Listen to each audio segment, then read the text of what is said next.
স্ত্রীর সাথে ভালোবাসার কথা বললেন সব, কিন্তু শালীরে বললে ভেজাল আছে না নাই? ভাবিরে বললে, এজন্য স্ত্রীর প্রশংসা করবে, তার কাজের প্রশংসা, তার চেহারার প্রশংসা।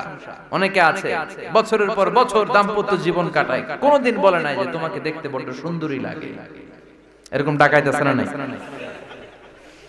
স্ত্রীকে বলবেন যে তুমি সুন্দরী। আচ্ছা, আপনার ওয়াইফকে আপনি যদি সুন্দরী না বলেন, পাশের বাসার এক ভাই যদি বলে ভাবি আপনি অনেক সুন্দরী, ভেজাল আছে না নাই? আপনার ছোট ভাই যদি বলে ভাবি তুমি একেবারে হেব্বি হেব্বি, ভেজাল আছে না নাই? তো ওদেরকে সুযোগ না দিয়ে আপনি বলবেন যে তুমি সুন্দরী, তুমি সুন্দরী, তুমি অনন্যা, তুমি রূপবতী, তুমি গুণবতী, তুমি অপ্সরী, তুমি প্রিয়ংবদা, তুমি সুহাসিনী, সুকেশিনী, সুভাসিনী, অসূর্যম পোষ্যা, মেঘ কালো কেশ, কাজল কালো চুল, হরিণের মতো ডাগর ডাগর দুটি চোখ তোমার।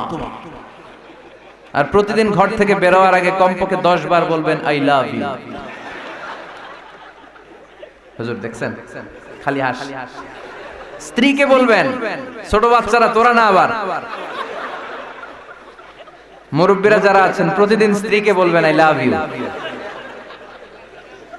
আই লাভ ইউ বলা যাবে না? স্ত্রীকে বলা যাবে না? তো হাসলেন কেন? হাসি থামান। বলবেন আই লাভ ইউ, বলবেন। আপনি বলবেন আই লাভ ইউ, সেও কি বলবে?